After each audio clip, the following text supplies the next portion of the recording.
The federal government has shut down because the politicians could not come to an agreement and pass a funding bill.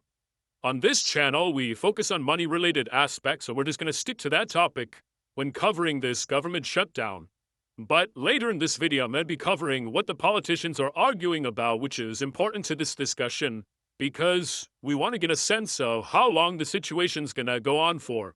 Now, let's begin here. What gets shut down in a federal government shutdown? Essential services will continue. Programs like Social Security, Medicare, Medicaid, VA benefits remain funded. TSA is still going to be working. Federal courts are still going. But there's going to be things and services that will be closed. So we're talking about certain national parks, the SBA, and economic data collection and reports. Now, this is very important because the jobs reports are released the first Friday of each month. So the jobs reports was scheduled to be released tomorrow on Friday, October 3rd. However, because of this shutdown, the jobs report's going to be delayed until who knows when. The Department of Labor actually came up with a contingency plan in the event of a shutdown. Now, I want to show it to you. So here's what it says on page 9 of the plan. Agency activities that will cease during a lapse. The Bureau of Labor Statistics, or the BLS, will suspend all operations. Economic data that are scheduled to be released during the lapse will not be released. All active data collection activities for BLS surveys will cease. So basically, in a nutshell, the jobs reports is going to be delayed. Now, the CPI inflation report was scheduled to be released on October 15th, but this one too, so this report's also in jeopardy of being delayed. And I want you to think about that. That's a big deal because the Federal Reserve is, you have to remember, they're being data dependent and making their interest rate decisions based on the jobs reports and the inflation reports. Okay, so, with that in mind, I just want to say that the next Federal Reserve meeting is going to take place on October 29th. So there's still time. There's still going to be time for these reports to be generated for them to review and make the decisions. But of course, that's under the assumption that the politicians are going to come to an agreement. They're going to settle this and reopen the governments relatively quickly. Otherwise, if this thing drags out, then they're not going to produce the reports, and the Federal Reserve is going to have to make the decisions just in the dark. Now, another issue is that the government was planning on announcing the Social Security cost of living adjustment on October 15th. But that's another thing. If the inflation report is delayed, then the cost of living adjustment announcement is going to be delayed as well. But I just want to be crystal clear about this. Beneficiaries are still going to get their cost of living adjustments on time for 2026. However, I'm just pointing out that it's going to be frustrating that people are going to have to wait longer to get the official amounts, to get the official announcements. Moving on, I want to show you this. I thought this was very important to know, especially if you're in the stock markets. What does a government shutdown mean for the stock markets? The stats show that a government shutdown does not have a big impact on the stock markets. I don't know if that's a good thing or a bad thing for you. Maybe some people are hoping that a government shutdown would scare the stock market, it would crash the stock market, and then, you could buy the dip, create a buying opportunity, but that's not what history shows. You can see here when the shutdown started and when it ended, and how the stock market performed during the shutdown period. And you're going to see that the average performance during the shutdown was up 0.3%. The median performance was up 0.1%. So it's a fraction of a percent. It's not much impact. Now, this is very important for you to know if you're a precious metals investor. Okay, when a government shuts down, obviously that's not a good look. That screams political instability and it hurts a country's currency. It's common that a U.S. government shutdown weakens the U.S. dollar, which, already it's having a terrible year. But if the dollar weakens even further because of this, that's going to be good for commodities. That's going to be good for gold and also for silver. But listen, in my opinion, we are in the middle of a monetary reset. We're in the middle of the great melt-up.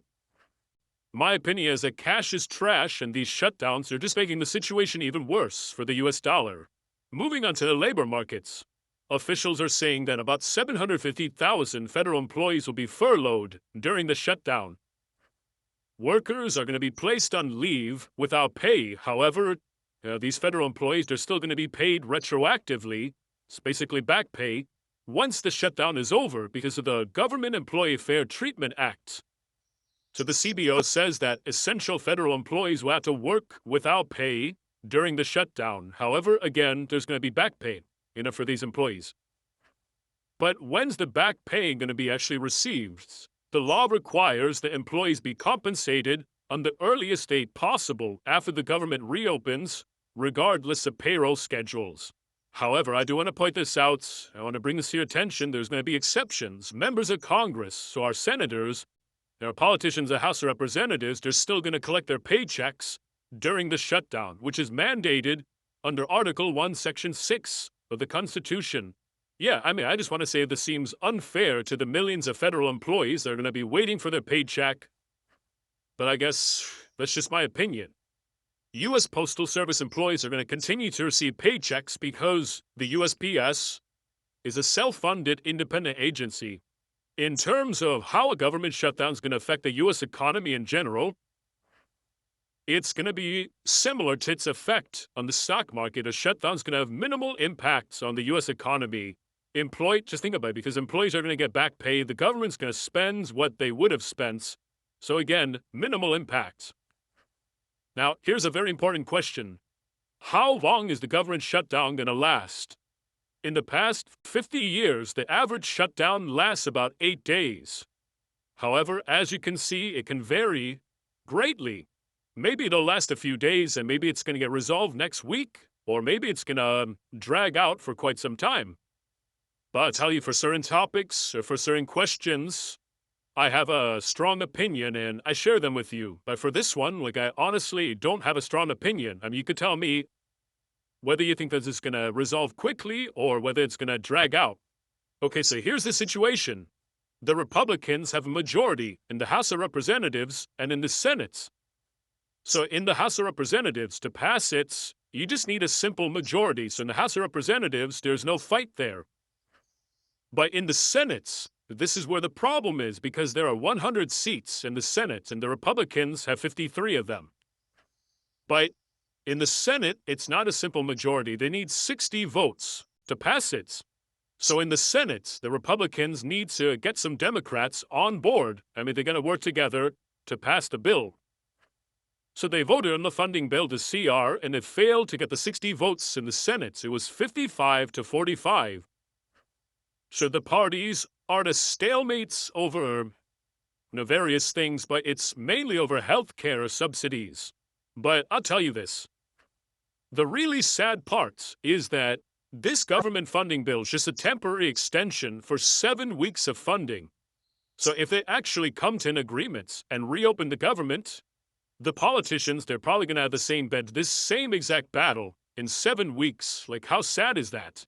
Now, just for fun, I want to show you this poll about who's to blame for the government shutdown. Now, I want you to keep these two things in mind. So the first thing is that the Republicans control the House and the Senate, right? So they're the ones in charge. However, the Republicans want a temporary extension of the funding with no changes. So it's the Democrats that are the ones that want to repeal certain healthcare cuts. Their arguments is that they're fighting for the people. They want to lower healthcare costs. However, they're the ones that are asking for changes. So this mayor's poll shows that 27% of the people blame the Democrats, 38% blame the Republicans, 31% blame both parties, and 4% say that they don't blame either party. Okay, so that's your update on the government shutdown.